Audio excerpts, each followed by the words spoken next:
धन्यवाद देईल की हा जो मानवड्याचा पाणी प्रश्न आहे तेही त्याच खात्यात होते. मत आहे. आपण वेगवेगळ्या विषयावर चर्चा करत असताना अशी चर्चा आपण करतोय जसं आता इथं बसलेले निर्णय घेणार आहे उद्या आणि उद्या लगेच आपलं 2-4 दिवसांनी पाणी वरच येणार आहे. वाटतं तसं न करता आता आपण सगळ्या पक्षाचे लोक इथं बसलेले आपल्या मराठवाड्याला पाणी येण्यासाठी आपण सगळ्यांनी मिळून एकत्रित प्रयत्न केले पाहिजे. हा याच्यातला सगळ्यात महत्वाचा गाव आहे असं माझं मत आहे. प्रशांत भाऊ यांनी मागच्या काळात प्रयत्न केले, मग प्रशांत भाजपचे मग दुसरे लोक येत नव्हते, तिसरे लोक हे खरं आहे प्रसंगी मानलं पाहिजे बरोबर आहे आणि मग ते राजकीय होत होतं. आता हे एक मसियाने सुद्धा याचा चांगला पुढाकार घेतलेला आहे. वाटतं मसिया एक चांगली आपली संस्था आहे, एक चांगल्या पद्धतीनं मराठवाड्यात नव्हे महाराष्ट्रात काम करणार आहे. कारण वेगवेगळ्या विचार मुंबईत चर्चा होत असताना मसियाचं नाव सगळीकडे घेतलं जातं आणि म्हणून मसियाने याच्यामध्ये पुढाकार घेतला हे सगळ्यात महत्वाचं अभिनंदनीय आहे. मसियाच्या बरोबर आपण सगळ्यांना जायला पाहिजे. नुसतं आपण बोलून काही होणार नाही. एवढंच आहे. पाणी सोडण्याचा मुद्दा मांडला होता. आदेश घेऊनही किती तारखेला पाणी सोडलं हा एक माझा मुद्दा. याला कोण वेळ करतो. 31 ऑक्टोबर पूर्वी समन्वय पाणी वाटपाच्या नुसार पाणी सोडलं पाहिजे. यावर्षी किती तारखेला सोडलं अतुलजी जरा आपल्याला लक्ष द्यावं लागेल या सगळ्या विषयांमध्ये. किती तारखेला सोडलं, का सोडलं उशिरा हा एक माझा प्रश्न आहे.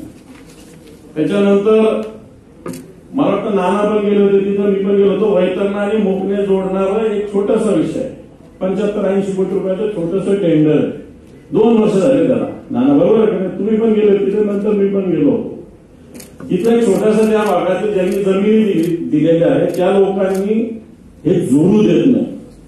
त्याच्याविषयी अतुलजी आपल्याला देवेंद्रजींना भेटून त्याच्याविषयी, कारण सभागृहात मला वाटतं तुम्ही पण होते, हा विषय आपण मांडलेला आहे. त्याच्याविषयी ठीक आहे सुरुवात होईल. आपण आता जसं अशी मांडणी केली जसं उद्या पाईपलाईन टाकायची तिकडचं पाणी आपल्याकडे आणायचं आहे अशी आपण मांडणी करतो. असं होत नसतं. 6,000 कोटी रुपये सरकार कधी उभा करणार, कशा पद्धतीने उभा करणार हा सरकार समोरचा प्रश्न असतो. नुसतं जसं कोकणातून पाईपलाईन लावायची आणि मराठवाड्यात पाणी यायचं असं नाहीये. याची फिजिबिलिटी अजून याला या सगळ्या विषयाला मोठा काळ राहणार आणि म्हणून जे झालं जे होऊ शकतं ते सगळ्यांनी केलं पाहिजे. जसं मी आता सांगितलं की वैतरणा मुकणे जोडण्याचं 1 TMC पाणी पण सुरुवात होऊ शकते, मेंटॅलिटीला होऊ शकते ना. म्हणून मला असं वाटतं त्याविषयी सगळं मिळतं आणि कुणीतरी ऍक्ट केलं पाहिजे. तर ब्रेन हे प्रतिष्ठान आहे किंवा पाणी परिषद या हे जे काही नागरे साहेब आपले हिरे साहेब वगैरे हे प्रत्यक्ष त्यांचा प्रचंड अनुभव आहे आणि सिंचनातले काही रिटायर्ड अधिकारी. शेवटी ही जी काही क्लिष्ट जो काही आकडेवारी आहे आणि या सगळ्या ज्या काही बाबी आहेत त्या सगळ्या समजून सांगणं आणि मसियाचा फोर्स या दोन्हीच्याही माध्यमातून जे काही आपल्या सर्व लोकप्रतिनिधींना पक्षविरहित या ठिकाणी एकत्र केलं जातं त्याबद्दल त्यांचं खरोखर मनापासून अभिनंदन आणि मनापासून आभार मानतो. मित्रांनो, आज मी एवढंच सांगेन की आता एक छोटंसं उदाहरण जसं त्यांनी सांगितलं काहींना कोर्ट केसेसला पैसे किंवा काय 8.5 TMC पाणीसाठी मी सुद्धा या ठिकाणी आपल्या कडा विभागासमोर जे आंदोलन केलं, सगळ्यांना बोलवलं, बरेचसे आले होते, काही नव्हते आले. पण मला असं वाटतं की त्याचा अनुभव माझ्या पाठीशी जे आहे ते मला वाटतं की मराठवाड्यातले लोक सर्व पक्षीय एकत्र येऊन मराठवाडा स्पिरिटने जोपर्यंत लढणार नाही तोपर्यंत खरोखर आपण काही साध्य करू शकणार. त्यामुळे फार स्पिरिटनी लढावं लागेल. आज काय आपलं राजकीय भाषण करण्याचा विषय नाही. पक्ष सत्तेवर कुठलेही असो, पण मला वाटतं की आपण जे हक्काचं आहे, आपल्या मराठवाडा संतांची भूमी आहे, आपल्याला हक्काचंच पाहिजे. असं नको की काही आपण कुणावर अन्याय करतोय अशातला भाग नाहीये. आपल्याला आपल्या हक्काचं पाहिजे. आज 8.5 TMC मिळवण्यासाठी सुद्धा कुणी तो वाईट वाटून घेऊ नये. मला काही राजकीय बोलायचं नाही, पण एक नक्की आहे की ते आंदोलनच करावं लागलं. वास्तविक ते हक्काचं होतं, पण मग हायकोर्टमध्ये जायला संधी वरच्या लोकांना दिली, मग हायकोर्टाने चपराक दिली, मग परत सुप्रीम कोर्टात जाण्याची संधी दिली, मग सुप्रीम कोर्टाने सुद्धा वर चपराक दिली म्हणजे शासनाला किंवा त्यांच्या वरच्या लोकांना किंवा नाही हे तुम्ही MWRR मध्ये आहे 65% प्रमाणिक असत नाही, पण ते पाणी दिलं पाहिजे. 8.5 TMC पाणी दिलं पाहिजे. ज्यावेळी वर सगळ्या संध्या संपल्या आणि कंटेम्प्ट ऑफ कोर्ट दाखल झाला त्यानंतर मग पाणी सोडलं. हे मला असं वाटतं की सरकार कुठलीही असो आम्ही पण सरकारमध्ये बऱ्याचदा होतो, पण मराठवाड्यावर असा अन्याय होऊ नये अशी अपेक्षा आजच्या या निश्चित प्रकारे परिषदेच्या माध्यमातून आपण करूया. या सगळ्या ह्याच्यात मी आपल्या काही मसियांनी सुद्धा सांगितलं पैसे दिले पाहिजे. मी नक्की त्या ठिकाणी सांगेन की मला ज्या ज्यावेळी मसियांनी सांगितलं दोन्ही केसेसला मी स्वतः त्या ठिकाणी पैसे जाणीवपूर्वक 2 लाख रुपयापर्यंतचे दिलेली आहे. तर मी मुद्दाम या ठिकाणी सांगतो की आपण एक पार्ट आहे त्यातला, आणि त्यात आपण एवढे लोक, आणि मी तुम्हाला सांगतो जे काही 8.5 टीएमसी पाणी मिळालं त्या पाणी मिळाल्यावर रवीचे 2 पाणी त्याला मिळाले, तिसरं सुद्धा ते सोडणार होते. सुदैवाने पाणी मान्सून लवकर सुरू झाला आणि त्यामुळं पिण्याच्या पाण्याच्या नावाखाली तिसरं रोटेशन सुद्धा आपल्याला मिळणार होतं. म्हणजे काही का असत नाही, मला म्हणायचं थोडंफार आपल्याला त्याचा आधार मिळाला, म्हणजे ह्या संघर्षाचा आणि 8.5 टीएमसी पाणी सोडवून घेतल्याचा जो आपल्या अधिकाराचं होतं.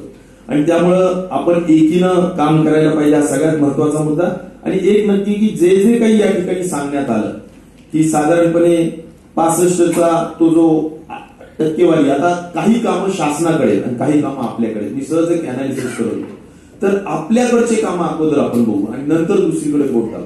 आपल्याकडचं काम मला जे सगळ्यात महत्वाचं वाटतं, ज्यासाठी मी कारखान्यावर एक माझी या सगळ्यांना बोलवून एक माझ्या भागातल्या सगळ्या लोकांनी मीटिंग सुद्धा घेतली, ती सगळ्यात महत्वाची. 65% आकडा आपल्याला काढायचा आहे ना, तर एक त्यासाठी करावं लागेल की जे लेफ्ट बँक कॅनॉल आणि राईट बँक कॅनॉलच्या जेवढ्या डिस्ट्रीब्युटरीज मायनर्स आहेत ज्याच्यावर पाणी वापर संस्था करणं गरजेचं आहे.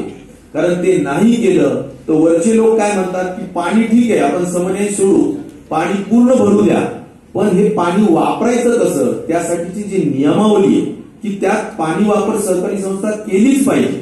ती नाही केली तर तुम्हाला पाणी वापरण्याचा अधिकारच नाही, असं ते कायदेशीर आहे.